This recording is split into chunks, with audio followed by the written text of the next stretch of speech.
Erokamano ahinya rwaki e chenro ne mar Twak Weche Manyien Lolwe Tv gini en mar odiochieng' mano ma kawuono wan gi wende studio kae mondo mi wang'ie nene to weche mago motudore kaka neno ka weche kere jofwambo ng'iyo weche gi mopogore opogore kendo kelo weche gi mana chopo e ute mag fwambo mopogore opogore. Omiyo kawuono e studio an gi wendo kae ma bende adhi miye thuolo mondo mi wach nyinge ka wachako chenro. Dwang'e anene to Fwambo kata duol mano mar Media Council of Kenya ma bende na achiel kuom jotelo kanyo, ang'o ma bende koro gikelo ne jofwambo, gikonyo jofwambo machalo nade? Wach Free Cities dhi nyime, wach yiero bende koro biro kendo mane maduong' ahinya, ang'o ma bende koro gikonyo ni koro chopo kare. Omiyo studio kae antie kae to kod Jerry Abuga ma bende koro dhi wacho nyinge wuon to kod migawo momako kokadho e duol mang'iyo wechego mago mag fwambo mano Media Council of Kenya. Rokni machiegni ahinya Megosi Jerry.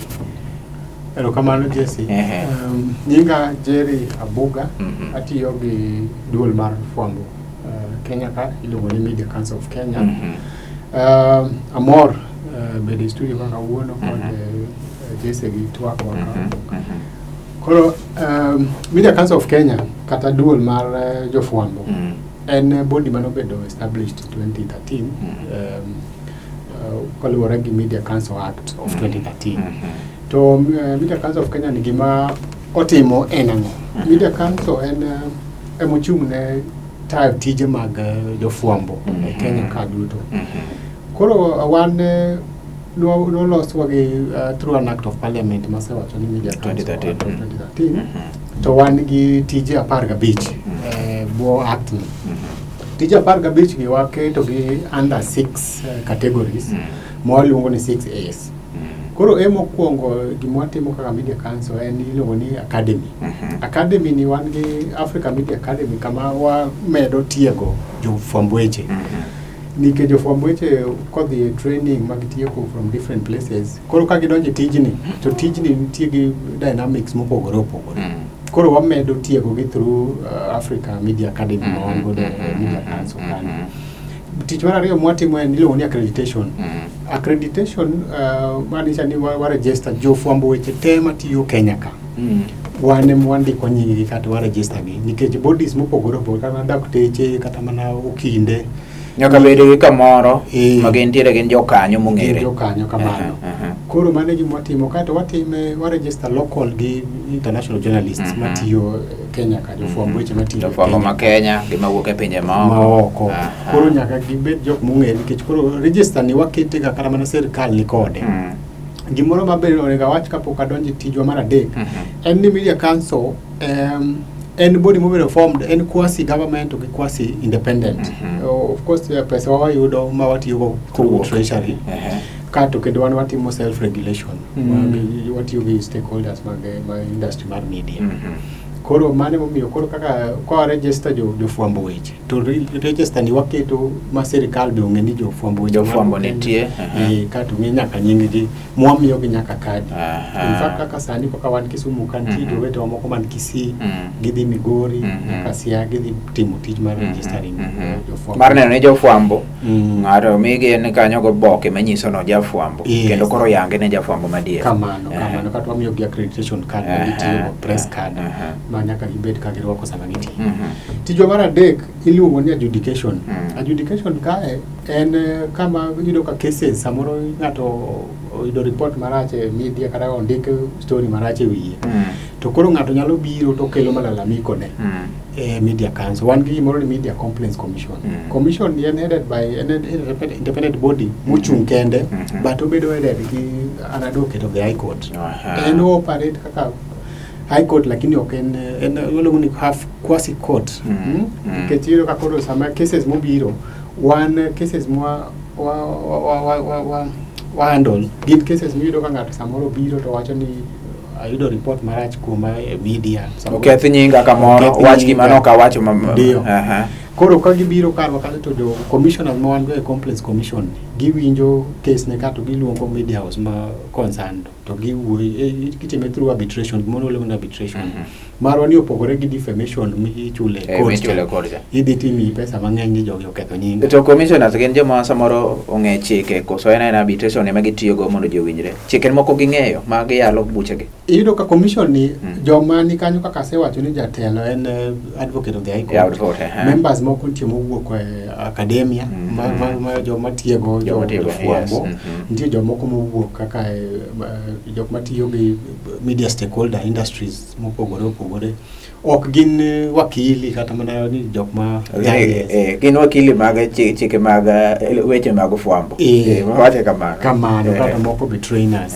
koro kaka gitime through mediation kelo ji kanyakla achiel winjre uru gine temo kamano koro ka gisewinjore to statement mancho ma wrong cha idhi tigolo kato koro gidhi mbele tijo mar ang'wen iluongo ni advocacy kae iyudo ka koro journalist nigi rights Fwambo nigi rights mag onego bed ni gi enjoy sama gitiyo to koro iyudo ka samoro gibedo threatened both physically kata mana online koro advocacy wani wachung matek nikech tijwa ma kabisa en protecting freedom of the media in Kenya koro wachung kod gima kata wadhi wawuoyo gi police wawuoyo gi judiciary wawuoyo gi director of public prosecutions makoro cases ma mako jo Fwambo manyo kaka gi handle kamano handle kaka sani koro neno kaka wan gi yiero ni cases gi ng'eny kabisa koro mako cases makata ko injo ka nitie jasiasa moro machando jo Fwambo to wago report to wacho ni jasiasa ni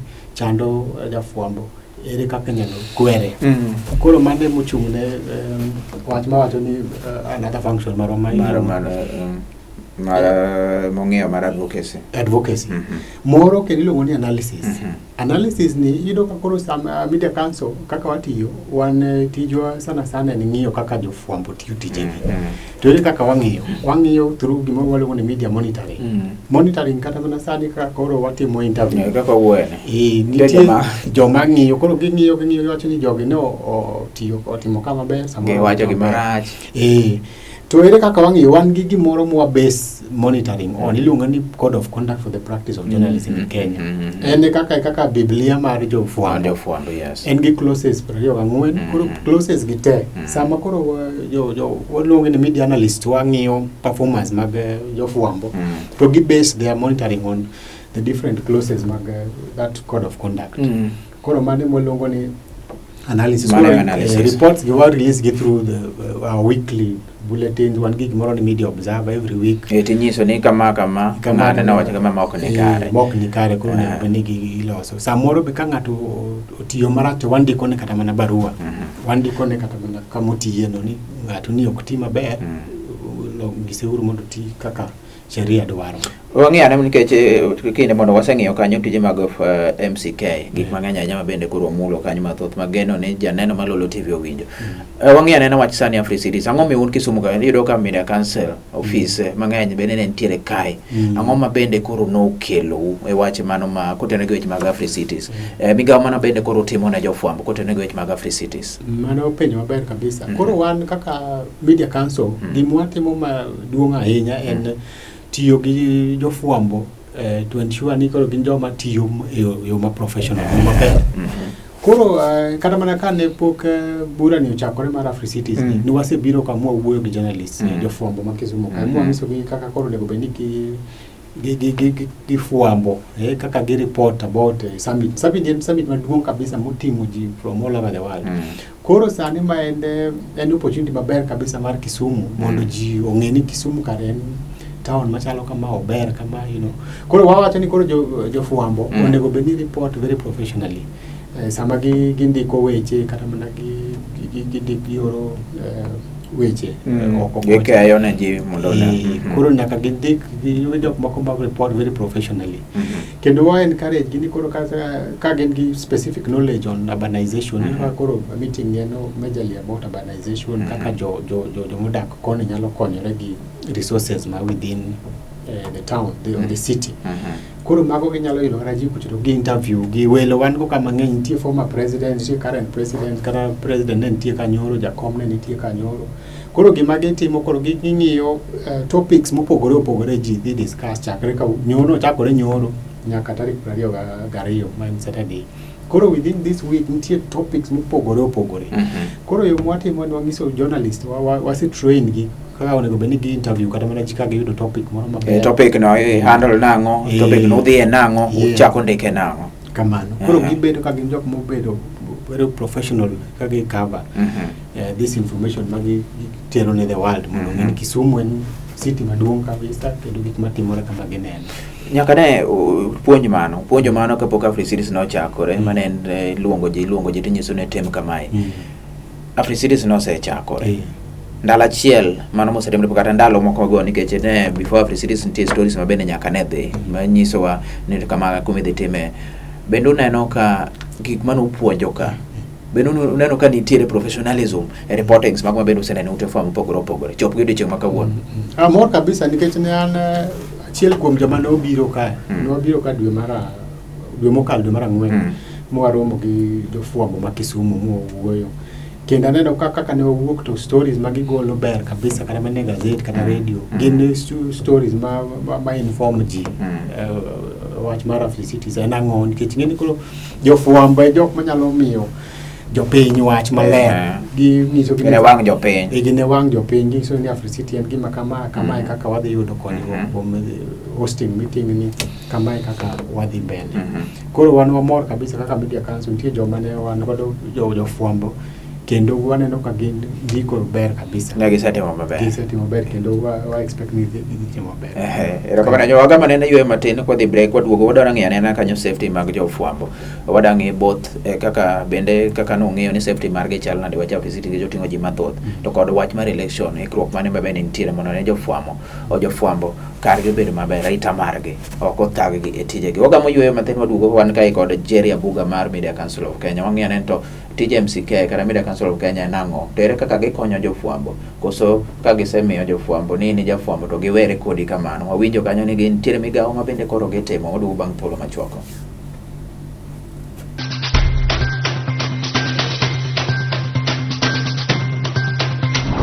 Erokamano ahinya ni jogo mapod koro donjo ka en Lolwe TV gini en marwa kendo koro wang'iyo anena tich maduong' mar Media Council of Kenya duol mang'iyo weche kaka jofwambo timo tijegi kaachiel kod ute mago fwambo. Wan gi Jerry Abuga ma wan godo e studio kae Twak e weche manyien mabende wantiere godo gie sani. Migosi Jerry kane pok wadhi break ne awacho ni waduogo mondo wang'iyo anena kanyo arita mar jafwambo. Kano wang'iyo tije Media Council kacha wang'iyo kanyo to wach mar arita mar jofwambo ni bende en gima achiel kuom gik ma bende koro ng'iyoga. Wachak gi mar Africities. Ere kaka arita mar jofwambo no ukawo yo machalo nade? Ng'eni en kuma oting'o joma opogore officers mag arita kwe bende oketi kanyo motegno ma mondo samoro jofwambo samoro nyaneno matek nitie kuonde ma samoro ok ne yienegi donjie. Ere kaka no en sure ni jafwambo bende arita mare ni kare ndalo gite? Mano penjo maber kabisa. Kaka na wacho mokwongo nikech yo mwatiyo gi jofwambo en ni wan waromo kodgi pile ka pile sasa.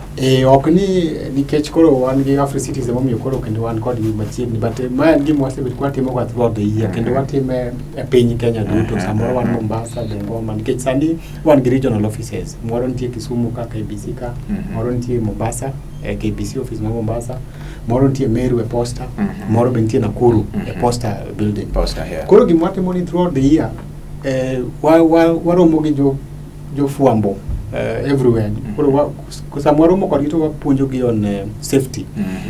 Safety ngene arita mar jafwambo en odwarore kamoro amora. Obed no kava kata mana sports, samoro dhi political rally moro, samoro dhi kata mana school. Koro arita mar jafwambo en gima samoro tiego gi through our Africa Academy mana wacho Media Academy mana wacho. Koro one of the topics ma nyaka wuoe en kamar arita mar jofwambo both physical to online. Yes. Koro sani yudo ka koro Africities dhi mbele kani wase tudro gi nyaka kata mana police security forces makoro ging'eyo kendo ka jafwambo nigi kadi mana wacho mar Media Council. Yes. Gimora mora kotimore to en ng'ama nyalo bedo o report tikonye maber but kendo gima kano watimo nyiso ga jofwambo ni ing'eni sami tiyo kuma ji ng'enye arita chako rekodi.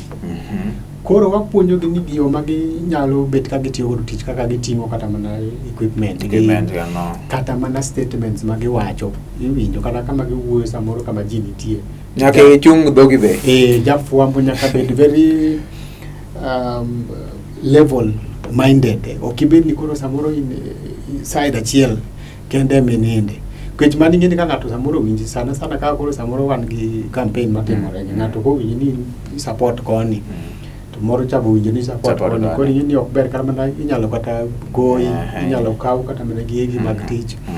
Koro mago e gik ma wabed ko puonjo ga jofwambo saka samoro mokodgi ok obed ni sa Afri cities kende. Koro ging'eyo kata mana kaka ginyalo kata konyore samoro kaponi atako wuok kaka gitimo even physical exercises nyaka ng'isgi wang'isogi kaka onego giwuogi mondo koro kik gimoro timre. Sama uwuoyo gi officers mag obila uwuoyo gi ji mopogore opogore nikech mage joma samoro nie functions mopogore opogore. Japiny be nitiere time uwuoyo godo ngene japiny samoro kur uloso godo jafwambo ne wenu wa treat kama kata ke go jafwambo ko dhi timo tije samoro ne dhi gine weche mago mag lope to kar wacho no une mu support ngani ilawi kata gibet bende jopiny buloso godo mar neno ni safety mar jafwambo ja kata rita mar jafwambo ja ok obedo kama rach ahinya. Mano penjo maber kabisa. Wan gi moro ni media information literacy forums mwatimo across the country. Samoro waloso bura miyudo ka koro wakelo jopiny jofwambo wakelo for police officers wakelo judiciary koro ka gibete bura to wa about gik mang'eny madhigi arita mar jafwambo. Koro wang'iso jopiny kata mana through statements ni jafwambo ok onego bed ni goya kaka uparo ni ugoyo. En gima nyaka ibed ni in gi a valid reason maka in godo tikele complaints commission ma wan godo cha mana wacho cha nikech ing'eni kaka ka japiny kigo jafwambo inyalo kata mana teri e court nikech ok onego bed ni Kenya ka ok onego bed ni go ng'ata kaka kidwaro. Koro jopiny be ong'eyo samoro kwa oro statement wang'iso kaka jopiny wang'iso ni jopiny nyaka bed ni make sure ni rights mag jofwambo umiyogi nikech malo bedo makauno wach to keuno kata ywak maruma makonyo bende ong'ene wach election biro yiero biro dong' mana ndalo matene kende ma bende biro ka dwe manyien dwe mar 7 to election bende koro donjo ikruok mane ma bende koro keto mar neno ni jofwambo biro timo yiero makare timo coverage makare mar yiero ni mondo bende gino ma bende samoro ok nyal kelo lweny nikech jofwambo ng'eni jofwambo ne ma bende kohero kowacho ni moko lweny to nyalo moke kaka ohero gi style gi yor katijeno ang'o muketo put in place. Mano kedo penjo maber kabisa kese ingeni sawa ma iyudo ka yiero timore jofwambo ema bedo ga blamed ka gimoro dhi marach. The contrary iyudo ka samoro ka gimoro dhi maber to jofwambo ng'ana wacho jofwambo gi otimo maber wang' ni wamor kodgi kabisa. Mano iyudo ka is very rare. Koro wan kawa recognize mano media council wasetimo gik mang'eny mondo wa prepare jofwambo kaka ginyalo report on yiero mabiro. Mokwongo kabisa kwanza kaka last year September ne wa launch election guidelines reporting mana Kisumu kae. Koro election reporting guidelines to kose wuok waloso gimoro ni training manuals from this guidelines. Koro sani watimo training across the country. Wachake gi 2 weeks of training ma target 350 journalists. Watime in 9 counties. Manya wasechaka kata Kisumu, Siaya, Kakamega wasetimo sani wadhi time Kisii. Sani time Nyeri, time yo Garissa, time yo Makueni. Koro watiego jofwambo across the country kako onego bed ni gi report, kako onego gitimo interviews gi kako onego bed ni giting'o kata mana tools gi ndalo election kata mana wacharita ma wawacho to wapuonjo kako onego bed ni giritore sama koro gi report ka gidhi e campaign ka gimoro tulo moro wuok to gitimo nang'o. Kendo mar ariyo kendo gima watimo kendo mar makonyo godo gini jofwambo en ni koro wamiyo gi power mar ging'eyo kata mana neno gimoro mowuok ni fake news ni en social media ahinya miriambo miwacho ni sani koro kendo nitie kabisa. Koro nitie samwa tiego gi wan gi jo trainers matimo konyo gi mondo ging'e ni kiyudo information more social media you don't need to carry it, especially ni kori bi some radio kata indike cassette. Nyaka ing'e kaka verify ni to wach mayudo social media ni be en adier kapok alande kata radio kata kapok andike gazet. Koro mago wapuonjo jo fwambo te. Kendo koro ging'e ni kaka onego bed ni report kech kaka iwache cha fwambo ng'e nyalo moko mach. To ginyalo sime be. To ginyalo sime. Yes. Koro mane gima watimo kendo watime sani nyaka chun dwe mar 8 kwa odhi yiero. Watime across the country. Koro phase 1 kaka wacho no phase 1 wasechako gi 350.